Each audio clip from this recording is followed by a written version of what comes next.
Hi everyone, Danny here with Ground State Tarot, starting a new series of videos called The Shadow Box, where I will go deep into a specific topic that I draw from the collective consciousness, right? We'll call it that. Let's just call it that for now.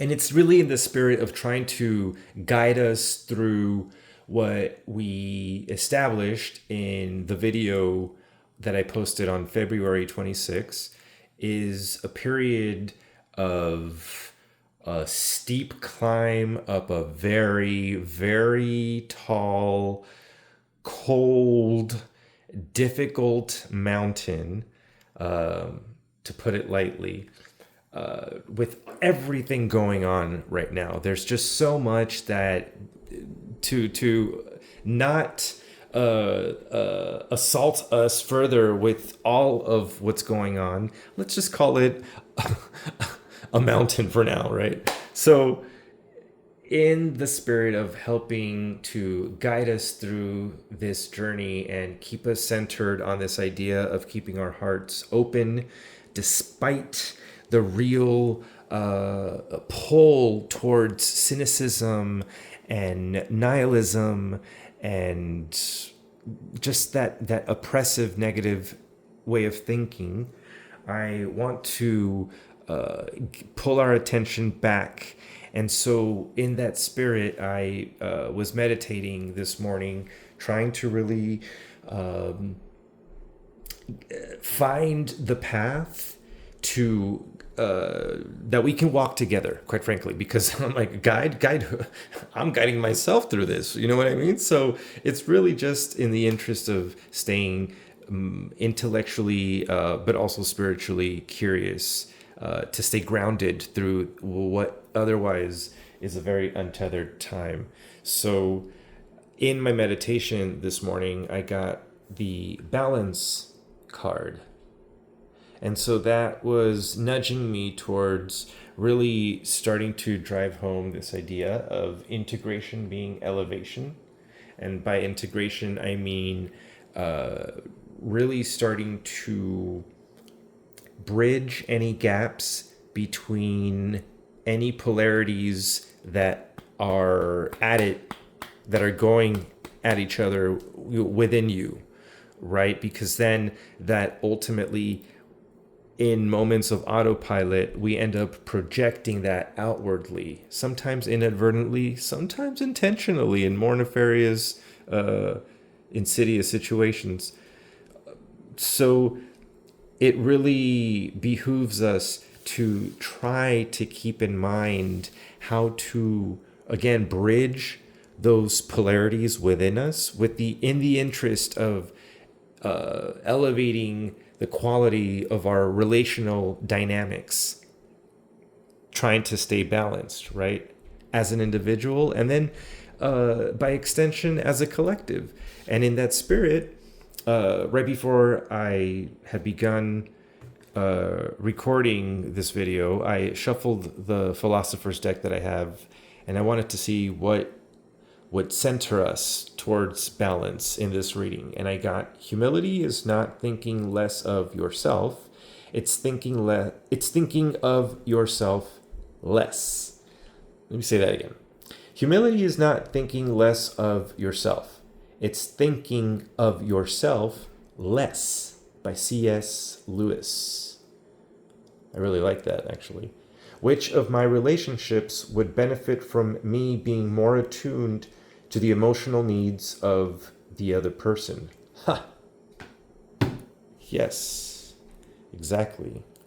When we look at this card, it's obvious that it's also driving home this idea of the balance being achieved by this polarity internally, but also externally, relationally. The dynamics of your everyday life that also require balance, whether it's your family environment, your friendships, your work environment. And so Let's pull a card from the Sacred Symbols deck to see where else we're being nudged. Where else are we being nudged?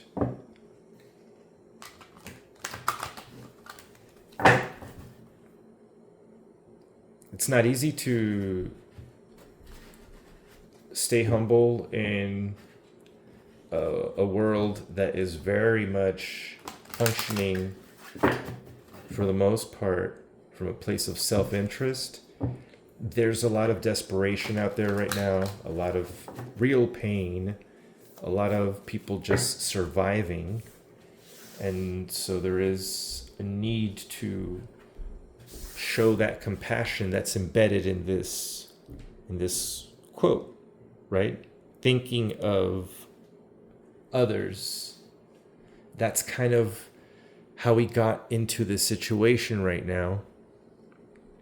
A lot of people decided to think for themselves and their own interests, and we ended up realizing collectively, whether you were in support of the policies that are in place right now or not, the real consequences of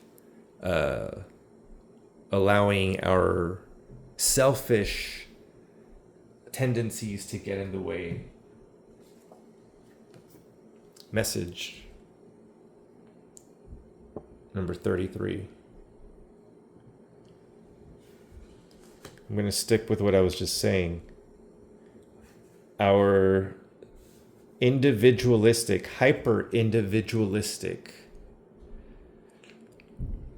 tendencies towards keeping yourself siloed with this idea that it's just yourself and your family and everybody else can go screw themselves. That's not going to help reconcile the situation that we're all experiencing collectively anytime soon. So there is this idea of embracing the transformation, right? There's a moth on this card, and moths go through a process of transformation, and it requires completely surrendering the old way of life to birth something completely different. But if you look closely, it looks very fragile, right? It's elegant in its design, in its intelligent design, and it's much more beautiful than the caterpillar or the worm, right? In this case, if it's a moth.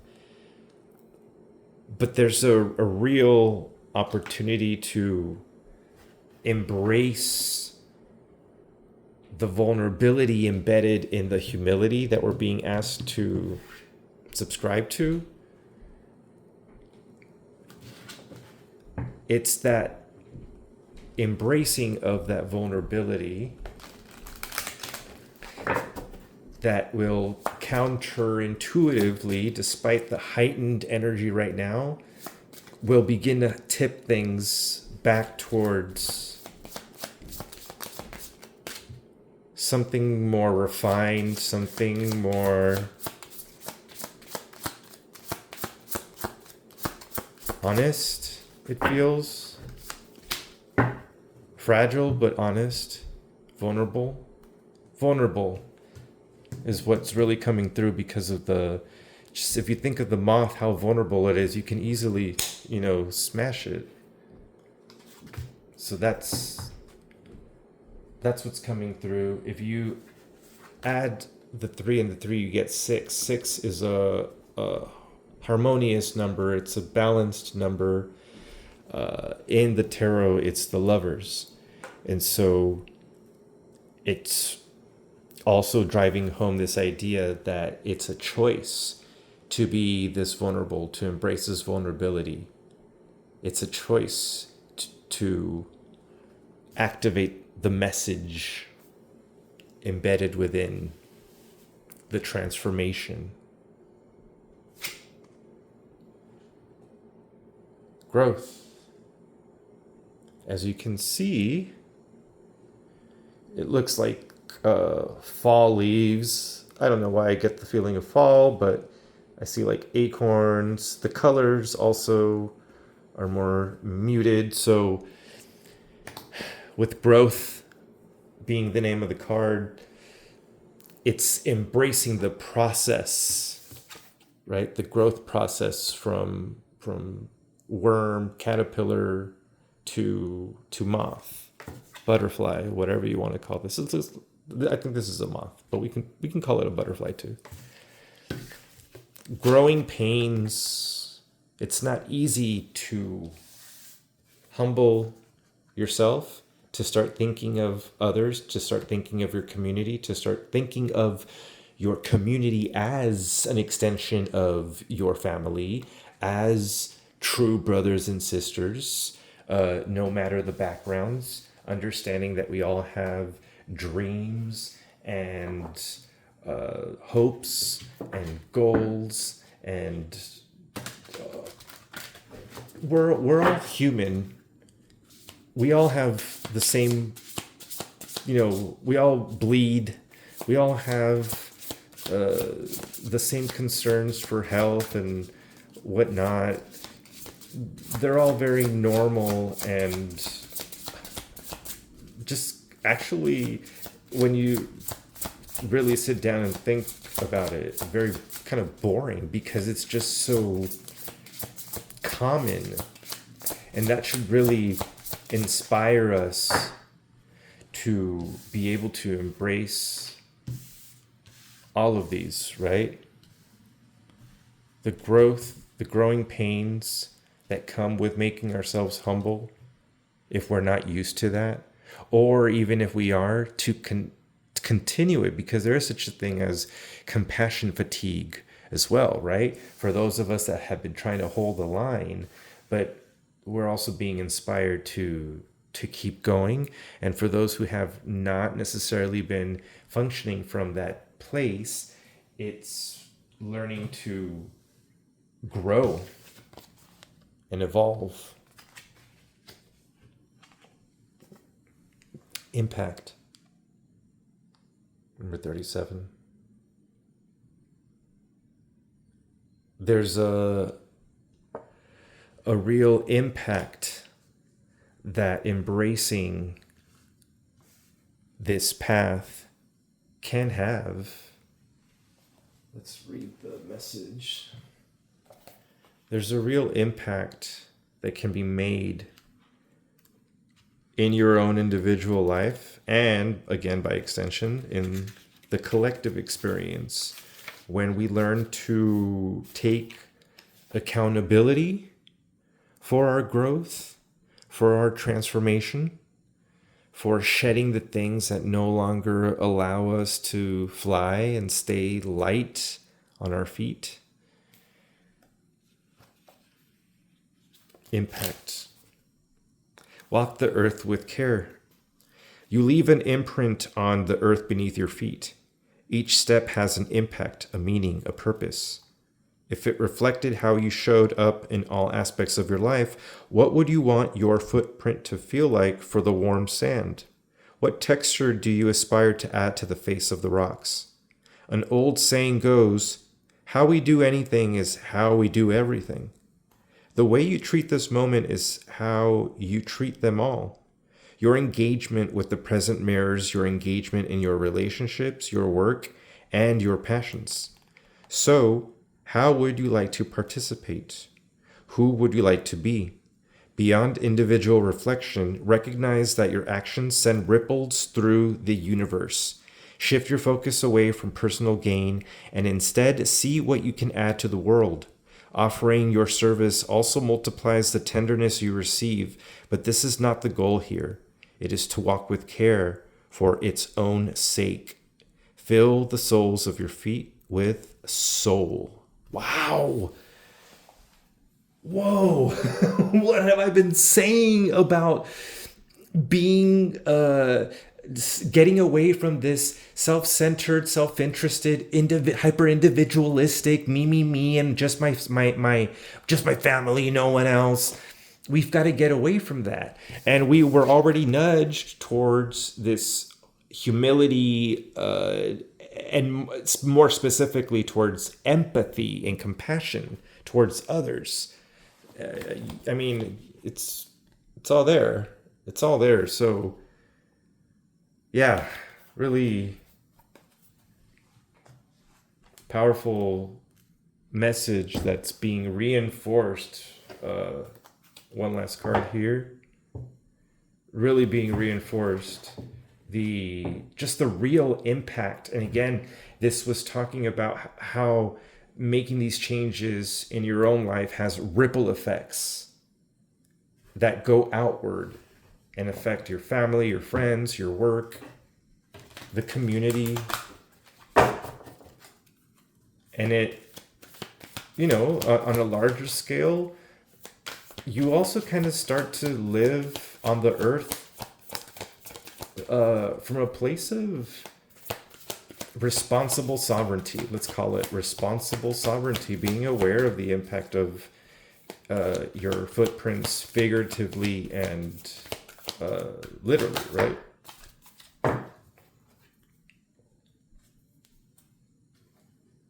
Okay. You get stillness. Look at that beautiful card. To wrap things up, stillness. That's beautiful. How do we achieve this balance? How are we able to tap into this humility, this empathy, this compassion?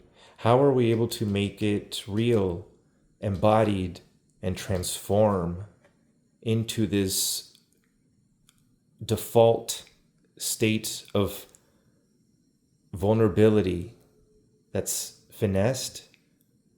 It's strong, it's beautiful, but it requires growth and evolution. And it has a potential to leave a real impact on your life and the lives of others and the world by extension. That stillness, finding the beauty in the dark, right? Let's see what the book has to say. Stillness.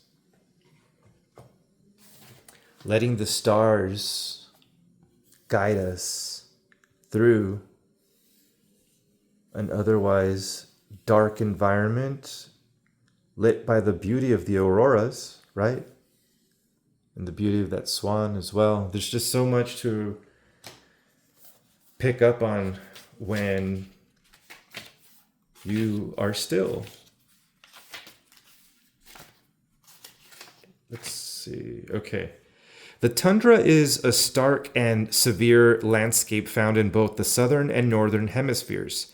It is usually bereft of most plant and animal life, and can only support very low-growing plants such as mosses and lichen. The soil is frozen year-round, so it is impossible for trees to grow in that barren landscape. In the winter, the landscape is very cold and dark, and wild winds surge across the desolation. Even in the summer, the land remains frozen, although the surface can be soggy and covered with lakes, marshes, ponds, and bogs that become havens for millions of migrating birds. Wow. Okay, so this is like the tundra, the Arctic. No wonder the Northern Lights, right? Okay. Now let's see the message. Take a step back from a project, situation, or relationship, even for just a few moments. Mend bridges, slow down, breathe, be still, go within, listen to your inner voice. Take time to connect with your spirit guides, ancestors, and spiritual guardians. Listen to your higher self. Timing is everything. This is not a good time to start a new cycle. Wait, incubate, fix things that need fixing, heal things that need healing. Think things through. Forgive yourself and others. If things seem barren or even bleak, hold on. Just as the migrating birds find new life in the tundra marshes in the summer, you too will expand once again during the coming thaw in your life. Wow. If we're attaching this back to the overall collective energy, right, which is what's propelling me to really try to guide us all, including myself, through this collective period of shadow, of darkness. Let's not get too bleak, but yeah, we're in a moment of stillness right now. And that's why balance is what is being asked of us. Having our feet firmly planted on the ground, grounding ourselves, physically, figuratively, taking this opportunity to grow through this process, not taking it for granted, not becoming nihilistic, not giving in, not giving up. And it's attainable, it's achievable, it's not impossible to achieve this balance, because all it really requires is this: thinking less of yourself and thinking more of others.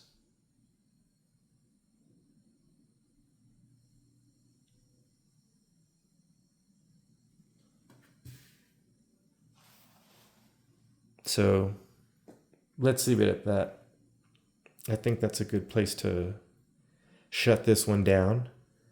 And yeah, I think I'm gonna start recording these videos as I get inspired, as I pick up on any other themes that I think might help us to maintain this balance. And I really hope that these videos are helping to give you moments in your life to pause, even if it's just for 22 minutes and 45 seconds. And I know that your time is precious and that we're all very busy. So I do not take for granted those of you that are taking the time to watch these videos and to sit and contemplate for, just 23 minutes. But before it gets longer, I'll leave it there. Thanks for watching.